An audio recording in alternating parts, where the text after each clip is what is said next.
आज है 17 अगस्त 2026 दिन सोमवार। Welcome back to clean news UP. चलिए देखते हैं उत्तर प्रदेश की 25 फटाफट बड़ी खबरों को। यूपी के 10 लाख बच्चों को जल्द मिलेंगे 1200 रुपए। ड्रेस जूते खरीदने के लिए होगी डीबीटी। उत्तर प्रदेश के परिषदीय स्कूल्स में पढ़ने वाले 10 लाख बच्चों के अभिभावकों के लिए बड़ी खबर है। बेसिक शिक्षा विभाग जल्द ही बच्चों की ड्रेस, जूते, मोजे और अन्य जरूरी सामग्री खरीदने के लिए 1200 रुपए की राशि डीबीटी के जरिए भेजेगा।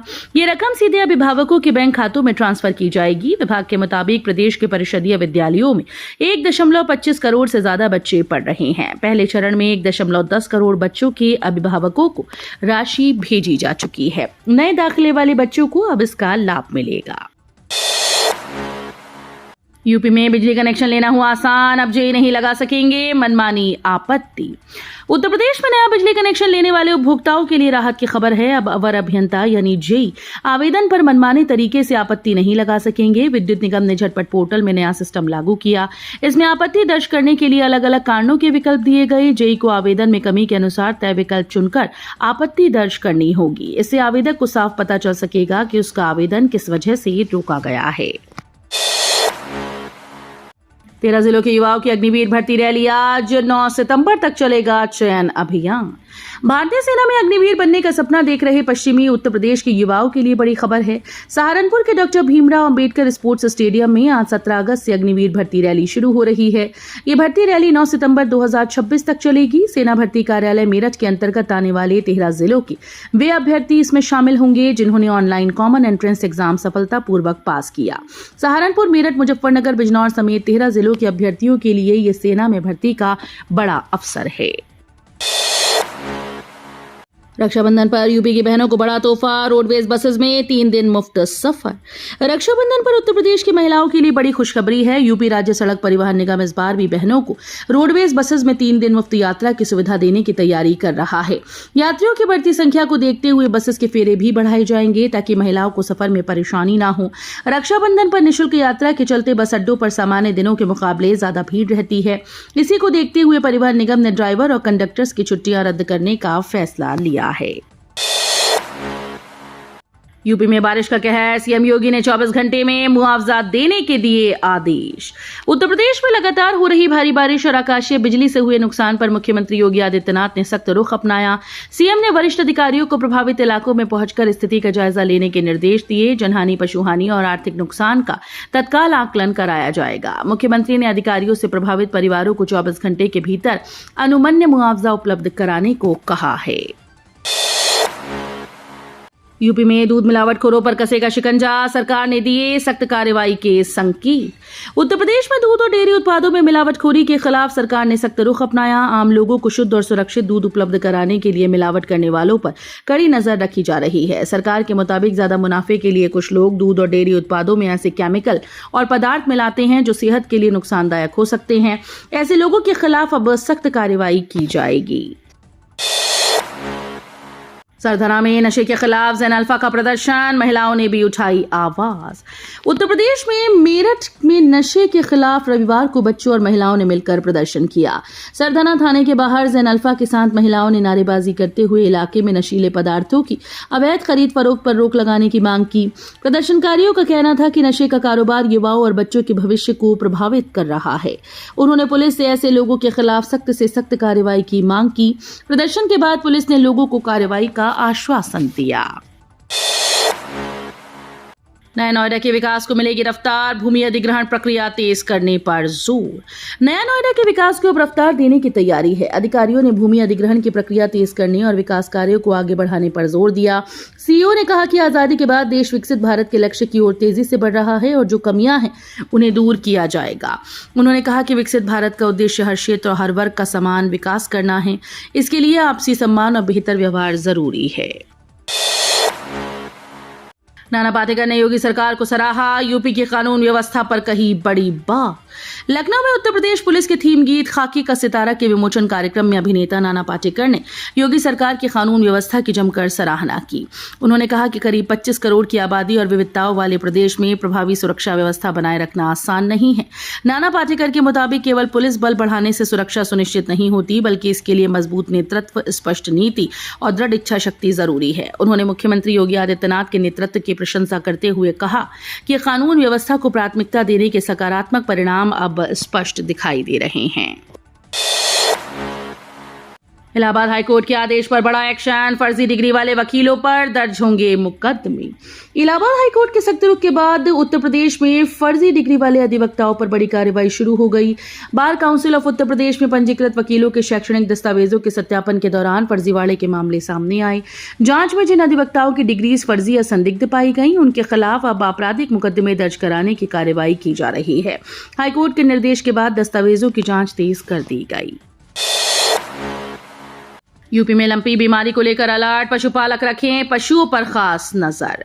उत्तर प्रदेश में पशुओं में लंपी स्किन डिजीज की आशंका को देखते हुए पशुपालन विभाग ने पशुपालकों को अलर्ट कर दिया। विभाग ने पशुओं में बीमारी के संभावित लक्षणों पर विशेष निगरानी रखने की अपील की। तेज बुखार, त्वचा पर गोलक कठोर गांठें, आंख नाक से स्राव, ज्यादा लार, भूख कम होना, सूजन, दूध उत्पादन में कमी और कमजोरी इसके प्रमुख लक्षण हैं। ऐसे लक्षण दिखने पर पशु को तुरंत दूसरे पशुओं से अलग करें और संबंधित अधिकारियों को सूचना दें। रानी अवंतीबाई का बलिदान, युवाओं के लिए प्रेरणा, सीएम योगी ने जयंती पर किया नमन। मुख्यमंत्री योगी आदित्यनाथ ने वीरांगना रानी अवंतीबाई लोधी की जयंती पर उनकी प्रतिमा पर पुष्पांजलि अर्पित कर श्रद्धांजलि दी। सीएम योगी ने कहा कि देश की आजादी के लिए वीरांगनाओं का तप, त्याग और बलिदान हम सभी के लिए प्रेरणादायक है। उन्होंने रानी अवंतीबाई को 1857 के प्रथम स्वतंत्रता समर की महान क्रांतिकारियों में शामिल बताया।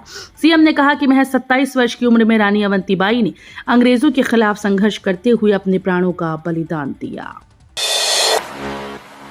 यूपी में बदला मौसम का मिजाज, कई जिलों में भारी से बेहद भारी बारिश का अलर्ट। उत्तर प्रदेश में मानसून एक बार फिर से एक्टिव हो गया। मौसम विभाग के मुताबिक मानसून ट्रफ के पश्चिमी शोर के उत्तर की ओर खिसकने और निचले व मध्य वायुमंडलीय स्तर पर साइक्लोनिक सर्कुलेशन बनने से बारिश का दौर तेज हो सकता है। आईएमडी ने यूपी में अगले 3 से 4 दिनों तक कई जिलों में भारी से बेहद भारी बारिश की संभावना जताई। इस दौरान तेज हवाओं और गरज चमक के साथ बारिश हो सकती है। मौसम विभाग ने लोगों से सतर्क रहने और जल भराव वाले इलाकों में सावधानी बरतने की अपील की। न्यू जेल रोड पर बनेगी स्मार्ट टाउनशिप, 80 से 300 वर्ग मीटर तक के प्लॉट होंगे उपलब्ध। लखनऊ में अपना घर बनाने का सपना देख रहे लोगों के लिए बड़ी खुशखबरी है। उत्तर प्रदेश आवास विकास परिषद की सौमित्र विहार योजना में 5000 से अधिक प्लॉट विकसित किए जाने की योजना है। न्यू जेल रोड और गोसाईगंज क्षेत्र में करीब 560 एकड़ में ये एकीकृत स्मार्ट टाउनशिप तैयार हो रही है। योजना के तहत 80 से 300 वर्ग मीटर तक के प्लॉट उपलब्ध कराने की तैयारी है। खास बात यह है कि आम लोगों को किफायती दरों पर प्लॉट मिलने की उम्मीद है। गोरखपुर एम्स और बीआरडी में गूंजा नशे से आजादी का संकल्प, डॉक्टर्स छात्रों ने ली शपथ। स्वतंत्रता दिवस पर गोरखपुर के एम्स और बीआरडी मेडिकल कॉलेज में नशे के खिलाफ जागरूकता की आवाज बुलंद हुई। दैनिक जागरण के नशा विरोधी अभियान के तहत ध्वजारोहण के बाद डॉक्टर्स, शिक्षकों, कर्मचारियों और विद्यार्थियों ने नशे से पूरी तरह से दूर रहने की शपथ ली। एम्स गोरखपुर में कार्यकारी निदेशक डॉक्टर विभा दत्ता के नेतृत्व में कार्यक्रम आयोजित हुआ। सभी ने नशे की गिरफ्त से समाज को मुक्त कराने और लोगों को इसके दुष्परिणामों के प्रति जागरूक करने का संकल्प लिया। कांवड़ियों की भीड़ के चलते बरेली में स्कूल बंद, प्रशासन ने जारी किया नया आदेश। बरेली में सावन के तीसरे सोमवार यानी आज जिले के सभी परिषदीय विद्यालय बंद रहेंगे। जिला बेसिक शिक्षा अधिकारी ने जिलाधिकारियों के निर्देश पर यह आदेश जारी किया। कांवड़ियों की भारी भीड़, ट्रैफिक जाम और रूट डायवर्जन को देखते हुए छात्रों की सुरक्षा के लिए फैसला लिया गया। सावन के चौथे सोमवार को भी सभी परिषदीय स्कूल्स में अवकाश रहेगा। प्रशासन ने किसी भी अप्रिय घटना की आशंका को देखते हुए स्कूल्स के संचालन को लेकर नया आदेश जारी किया। अखिलेश यादव का भाजपा पर हमला, चढ़ावे के पैसे से लेकर महंगाई तक घेरा।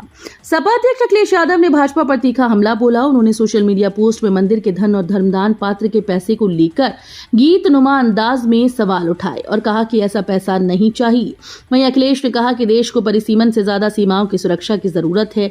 उन्होंने भाजपा से देश की सीमाओं, महंगाई और E20 पेट्रोल पर जवाब मांगा। काशी में गंगा 64.70 मीटर पर पहुंची, नौका संचालन पर तत्काल रोक। वाराणसी में गंगा का जलस्तर लगातार बढ़ रहा है। रविवार को नदी का जलस्तर 64.70 मीटर दर्ज किया गया, जबकि पानी करीब 6 सेंटीमीटर प्रति घंटे की रफ्तार से बढ़ रहा है। जलस्तर बढ़ने के साथ गंगा का बहाव भी तेज हो गया। यात्रियों और नाविकों की सुरक्षा को देखते हुए प्रशासन ने अग्रिम आदेश तक नौका संचालन पर रोक लगा दी। जल पुलिस और संबंधित विभाग नदी की स्थिति पर लगातार निगरानी रख रहे हैं। वाराणसी में 1.06 लाख बच्चों की थाली तक पहुंच रहा गर्म पौष्टिक भोजन। वाराणसी में नए शैक्षणिक सत्र के साथ पीएम पोषण योजना का दायरा तेजी से बढ़ा है। जिले के 850 प्राथमिक और उच्च प्राथमिक विद्यालयों में पढ़ने वाले 1,06,502 विद्यार्थियों की थाली तक अक्षय पात्र फाउंडेशन का गर्म और पौष्टिक भोजन पहुंच रहा है। योजना की शुरुआत 7 जुलाई 2022 को 167 स्कूल के 20,917 बच्चों से हुई थी।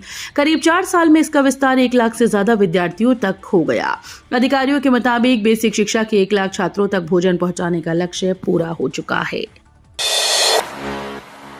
राम मंदिर में बदला पुजारियों का ड्रेस कोड, अब पूजा के दौरान पहनेंगे पीले वस्त्र।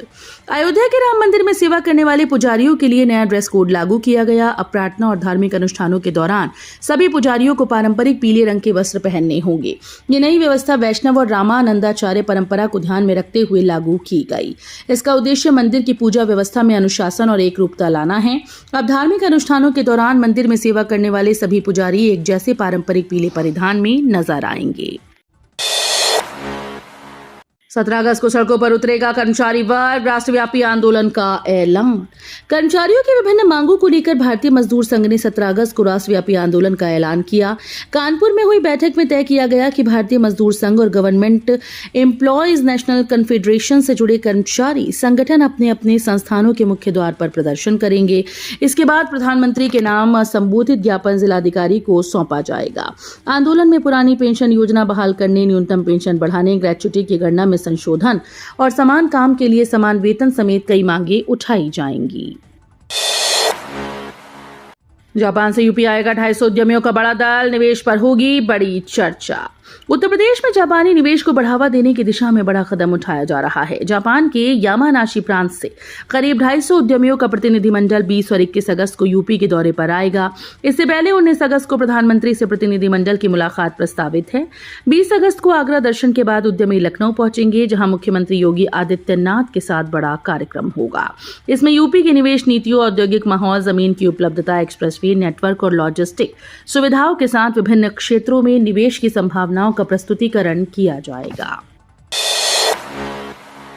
मालती नदी के दिन बहुरेंगे, 3.6 करोड़ से होगा कायाकल्प, शासन को भेजा प्रस्ताव।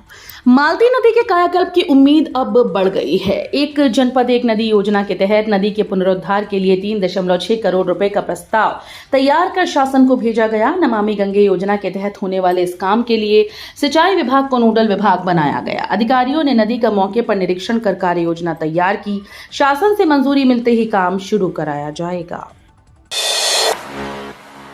गौ संरक्षण से जेन-ज़ी को जोड़ेगी योगी सरकार, बनेंगे 10,000 गौ मित्र। योगी सरकार के प्रदेश में गौ संरक्षण अभियान से अब नई पीढ़ी खासकर जेन-ज़ी को भी जोड़ने की तैयारी है। गांव-गांव अभियान चलाकर युवाओं को गौवंश के संरक्षण, गौ सेवा और इसके सामाजिक आर्थिक महत्व के प्रति जागरूक किया जाएगा। इसके लिए करीब 10,000 गौ मित्र तैयार किए जाएंगे। पहले मास्टर ट्रेनर प्रशिक्षित होंगे और फिर उनके माध्यम से अन्य लोगों को प्रशिक्षण दिया जाएगा। गौ संरक्षण और गौ सेवा में पहले से रुचि रखने वालों को इसमें वरीयता दी जाएगी। हाईकोर्ट का बड़ा फैसला, संदिग्ध लेन देन पर पूरा बैंक खाता फ्रीज नहीं कर सकती जांच एजेंसी। हाईकोर्ट की लखनऊ पीठ ने एक अहम फैसले में कहा कि यदि साइबर अपराध से जुड़ा संदिग्ध लेन देन किसी निश्चित रकम तक सीमित है तो जांच एजेंसी किसी व्यक्ति का पूरा बैंक खाता डेबिट फ्रीज नहीं कर सकती। खाते पर लगाई गई रोक संदिग्ध अपराध की रकम तक सीमित व अनुपातिक होनी चाहिए। हाईकोर्ट ने कहा कि जांच अधिकारी को संबंधित बैंक को एफआईआर, खाते पर रोक लगाने का आधार और लियन के लिए निर्धारित रकम की जानकारी देनी होगी। तो ये थी आज की 25 फटाफट बड़ी खबरें। अगर आपको न्यूज पसंद आई हो तो वीडियो को लाइक और शेयर जरूर करें। धन्यवाद।